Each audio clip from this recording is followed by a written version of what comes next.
क्यों बनाया गया, why we had made globe, सब किसी न किसी स्पेसिफिक सिंबल को दर्शाता है। दोनों ही सेटलमेंट एरिया है, ये है जिंदा लोगों के लिए और ये है ग्रेवयार्ड, मरे हुए लोगों के लिए। मैप को बनाने की कल्पना भी नहीं कर सकते हैं, उसी तरह से बिना सिंबल के मैप लगेगा कि एक ब्लैक बोर्ड है।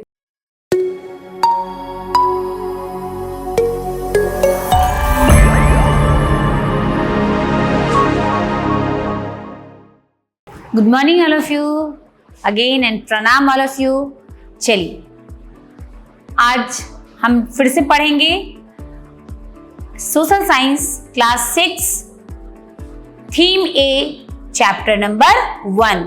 चैप्टर का नाम क्या था, locating places on the earth. Last day हमने पढ़ा था, लास्ट टॉपिक हमने पढ़ा था components of map. Components of map में हमने दो कंपोनेंट्स को देखा था, that is the distance and direction. चलिए आज हम लोग बड़े इंटरेस्टिंग टॉपिक को देखेंगे, that is the symbol. Component of the map, that is the symbol. Third component symbol. आपके लाइफ में क्या पहचान है, आपकी क्या पहचान है, आपकी मम्मी की क्या पहचान है, आपके पापा की क्या पहचान है, आपके भाई बहन दोस्त सभी की अलग अलग पहचान है, ठीक है।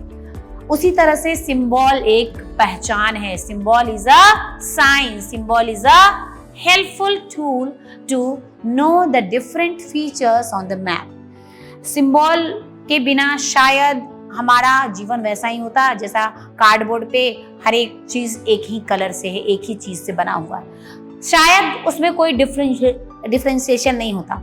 अलग अलग चीजों को अलग अलग तरीके से देखने के लिए, पहचानने के लिए ये सिंबल बहुत ही ज्यादा इंपॉर्टेंट है। चलिए symbol, the third important component.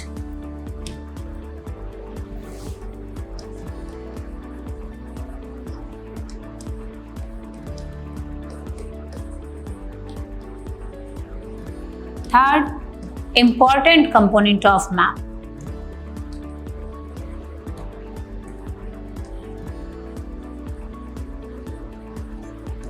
Component of map. यहां कुछ ड्राइंग किया गया है, ये कुछ ड्राइंग है, ये ड्राइंग है, ये ड्राइंग है, ये ड्राइंग है। ये सब क्या दर्शाता है, सब किसी न किसी स्पेसिफिक सिंबल को दर्शाता है। जैसे ट्री और ग्रास, बोथ आर प्लांट्स, दोनों ही क्या है, प्लांट्स।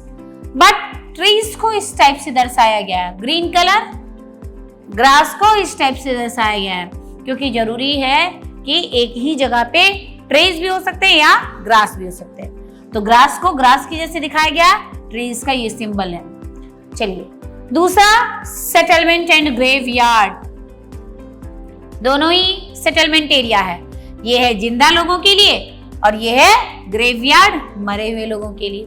यहाँ मरे हुए लोग रहते हैं, यहाँ जिंदा लोग रहते हैं, सेटलमेंट एरियाज।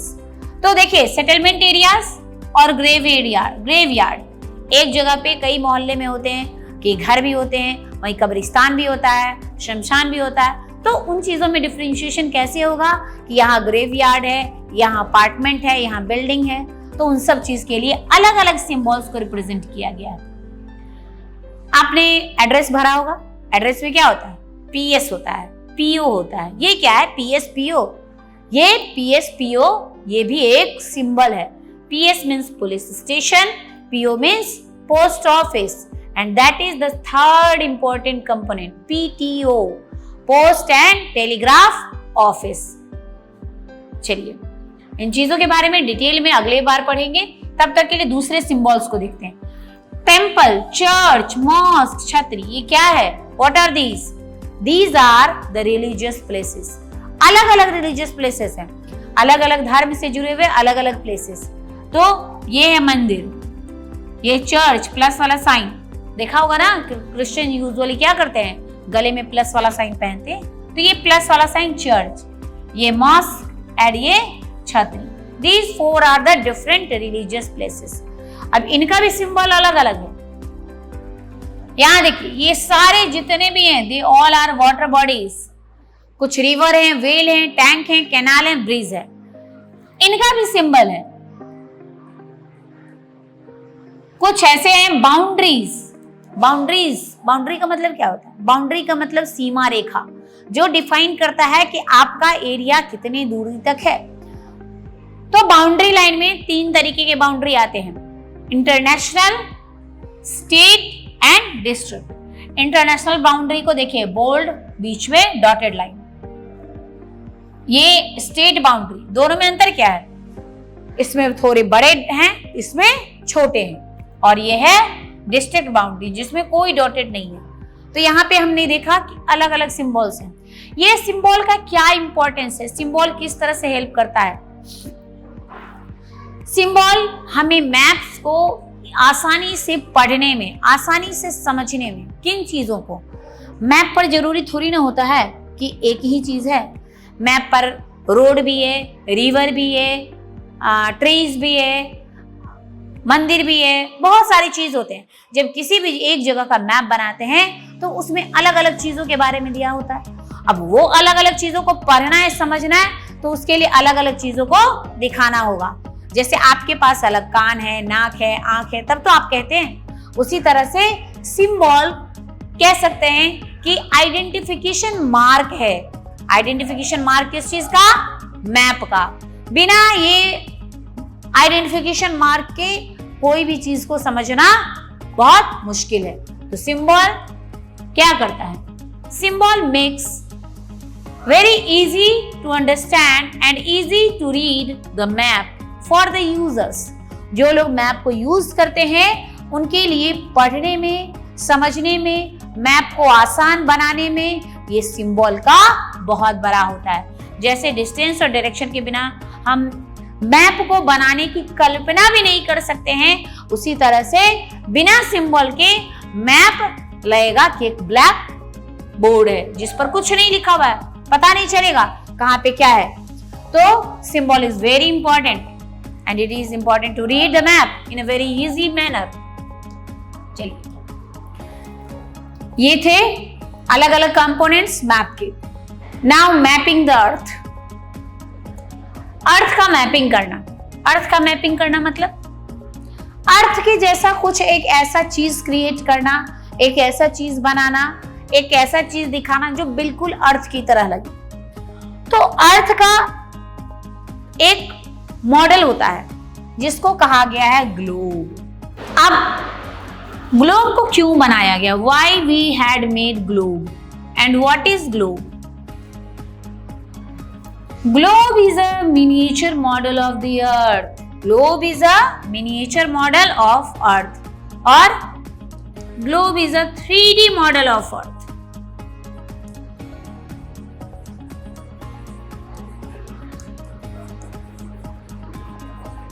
अब भाई इस ग्लोब की जरूरत क्यों पड़ गई? तो अर्थ क्या है, कैसा है? What is the shape of the earth? Earth is round, not completely exactly round. Earth is spherical. Spherical sphere है, स्फेयर जैसे फुटबॉल आपका होता है वैसा है, लेकिन वो ऊपर से नीचे से थोड़ा फ्लैटेंड है, जस्ट लाइक एन एप्पल। तो अर्थ के शेप को क्या कहते हैं? What is the shape of अर्थ?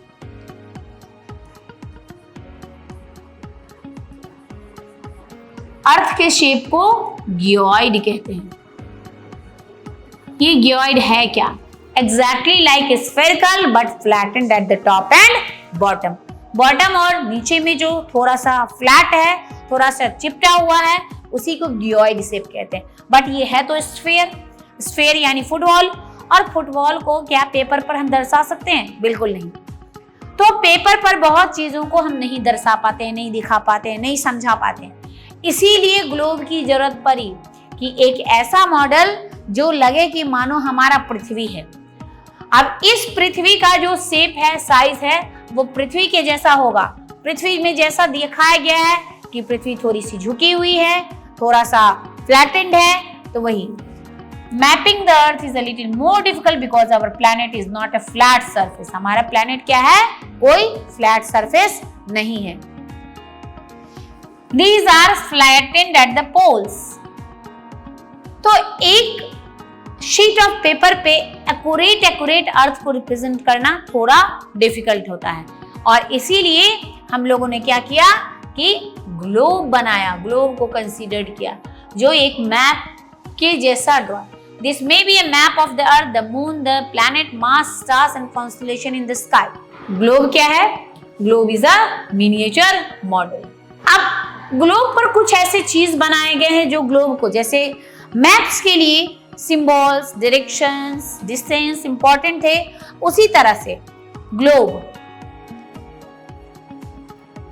है थोड़ा सा स्फेरिकल। तो इस स्फेयर को समझाने के लिए पहले हम लोगों को समझना होगा कि कोऑर्डिनेट्स क्या होता है। आप लोगों ने ज्योमेट्री में पढ़ा होगा कोऑर्डिनेट्स। मैथ्स में थोड़ा सा मैथ्स की ओर चलते हैं। एसएसटी में मैथ्स कहां से आ गया? तो बिल्कुल एसएसटी में मैथ्स भी होता है। कोऑर्डिनेट्स क्या है? Coordinates means it is an intersection of two lines. Intersection of two lines. What type of lines? कभी भी दो वर्टिकल लाइंस तो इंटरसेक्ट करेंगे नहीं, या दो हॉरिजॉन्टल लाइंस तो इंटरसेक्ट करेंगे नहीं। Intersection of two lines means one horizontal and other is vertical. One is horizontal and other is vertical. ये है horizontal लाइन और ये है vertical लाइन। तो ये horizontal और vertical लाइन मिलकर के कोऑर्डिनेट्स बनाता है। बट ये कोऑर्डिनेट्स की आवश्यकता पड़ती क्यों है? तो हम लोगों को अपने अर्थ के पर जो चीजें हैं, जो जगह है, उनको लोकेट करने के लिए दो पॉइंट की आवश्यकता होगी, क्योंकि चूंकि हम ये स्पेस में 3 डायमेंशनल फिगर में हम इनको लोकेट कर रहे हैं। तो ये अगर मान लीजिए आपका कोऑर्डिनेट्स है, ये आपका ओरिजिन है, 0 है, कोई चीज यहाँ सिचुएटेड है, कोई यहाँ लोकेटेड है, कोई यहाँ लोकेटेड है, तो हम क्या बताएंगे कि कैसे लोकेटेड है? तो इधर से ये डिस्टेंस आता है, इधर से ये डिस्टेंस आता है, ये डिस्टेंस और ये डिस्टेंस, ये कितने पर लाई करेगा, ये कितने पर लाई करेगा? जो यहाँ 2 पॉइंट मिलेगा वही 2 पॉइंट हमारा कोऑर्डिनेट होगा। ये कोऑर्डिनेट छोड़ दीजिए, बस आप ये समझिए कि intersection of 2 lines, that is one horizontal and one vertical, उस चीज को हम यहाँ पे दर्शाएंगे। इस ग्लोब पर भी हमने क्या किया है? हॉरिजॉन्टल और वर्टिकल लाइंस को ड्रॉ कर दिया है। अब ये हॉरिजॉन्टल और वर्टिकल लाइंस हैं क्या? This is very important and important thing. ये जो भी हॉरिजॉन्टल और वर्टिकल लाइंस को ड्रॉ किया गया है अर्थ पर, ये है इमेजिनरी, क्योंकि ये पृथ्वी पर पहले से नहीं थे। These are imaginary lines. तो ये आखिर इमेजिनरी लाइंस कौन कौन है?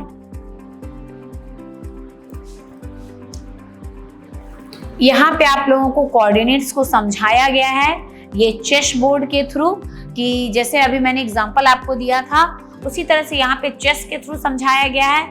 ये चेस का ABCDEFGH, ये हो गया आपका हॉरिजॉन्टल एंड ये हो गया वर्टिकल। अब जैसे ये एक प्यादा है, ये अब यहाँ से उठ के यहाँ चला गया, यहाँ से उठ के यहाँ चला गया, तो पहले इसका लोकेशन क्या था? 2nd नंबर, और लोकेशन क्या था? D, यानी ये 2D पे था। तो 2 रेफरेंस पॉइंट हमने लिया। रेफरेंस का मतलब क्या हुआ? रिलेटिव पॉइंट, जहां से हम उन चीजों को देखना चाहते हैं। तो ये रेफरेंस पॉइंट बहुत मैटर करते हैं। एक हो गया 2, एक हो गया D। ये रेफरेंस पॉइंट लेकर के हमने बताया कि ये यहाँ लोकेटेड था। अब ये यहाँ चला गया है, तो कहाँ चला गया है? ये 4थे नंबर पे है 4, और ये D नंबर पे है D, यानी इसका लोकेशन हो गया 4D। तो यही कोऑर्डिनेट हो गया। ये कोऑर्डिनेट्स हमें किसी भी चीज के बारे में, किसी भी स्थान के बारे में, 3 डायमेंशनल फिगर के बारे में एग्जैक्ट लोकेशन प्रोवाइड करता है। ये एग्जैक्ट लोकेशन जानना बहुत ही ज्यादा जरूरी है। चलिए, ये था आपका चेस बोर्ड का example. The system used in these 2 examples may be called as system of coordinates। चलिए, अब इन 2 सिस्टम्स को जो मैंने ड्रॉ किया था आपके लिए,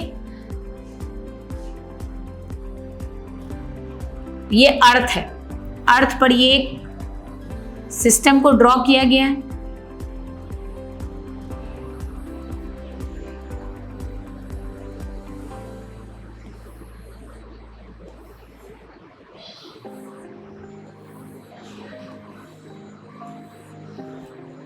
जिसके बारे में हम पढ़ेंगे ये है लैटिट्यूड।